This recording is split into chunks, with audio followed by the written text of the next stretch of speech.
Tamam. Mən bugün sizin üçün birləşmə nəzəriyyəsinə aid 5 dənə sualın izahını çəkəcəm. Deməli bizə nə deyir? Deyir kombinezon 6-dan 3 bərabərdir permütasiya n-dən 2. Buradan n tapın. Bu sualda nə edir? Kombinezonun mən düsturu ilə getməyəcəm. Əslində kombinezon düsturu 6 faktorial bölünsün 6 çıxılsın 3 faktorial vurulsun 3 faktorialdır. Amma mən belə getməyəcəm. Kombinezonun rahat bir üsulu var. Yəni 6-dan 3 deyirsə geri sayacağım. 6-dan 3 addım geri sayacağım. 6 vurulsun 5 vurulsun 4. 3-dən də 1 yəni 1 vurulsun 2 vurulsun 3 yazacağım. Bərabərdir. Permütasiyanda 2 addım geri yazacağım. Yəni n vurulsun n çıxılsın 1.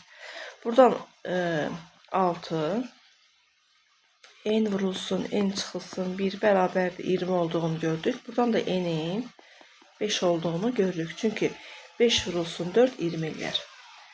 Oldu 5. Keçək ikinci sualımıza. N faktorial bölünsün n plus 1 faktorial bərabərdir 5'də 1 olarsa n'i tapın. Ne edəcək buradan? N faktorialı olduğu kimi yazacağım. Aşağına n faktorial vurulsun n plus 1 bərabərdir 5'də 1 kimi yazsam. Buradan n faktorialar ixtisar getsə qalacaq 1 bölünsün n plus 1 bərabərdir 1 bölünsün 5. Buradan da çarpaz vursaq n üstə gəl 1 bərabərdir 5, n də bərabərdir 4 olar. Keçək növbəti sualımıza. Üçüncü sual deyir ki, hesablayın. 3 faktorial plus 4 faktorial plus 5 faktorial bölünsün 3 vurulsun 3 faktorial vurulsun 5. Yuxarıdan mən hər birindən 3 faktorial çıxardacağım. 3 faktorial yerində qalır 1. 4'ü yazaram 3 faktorial vurulsun 4 kimi. 3 faktorial çıxarsam yerində 4 qalır. 5'də yazaram ki 3 faktorial vurulsun 4 vurulsun 5 kimi. 3 faktorialı çıxartmışamsa yerdə qalıb 4 vurulsun 5. Aşağında olduğu kimi yazıram. Hər birindən sürət və məxrəcdən 3 faktoriallar aparsam. Sürətdə olacaq deməli 5, 20, 25 bölünsün 5. Cavab oldu 5. Keçək 4-cü sualımıza. 4-cü sualda deyir ki, 12 şagird bir-birinə öz şəkillərini hədiyyə etdilər. Şəkillərin sayını tapın. Biz bu sualları yazırdıq ki, n vurulsun, n çıxılsın 1 düsturu ilə. Yəni 12 şagirddirsə, 12 vurulsun, 12 çıxılsın 1. Yəni 12 vurulsun 11, o da eləyəcək 132. Keçək növbəti suala.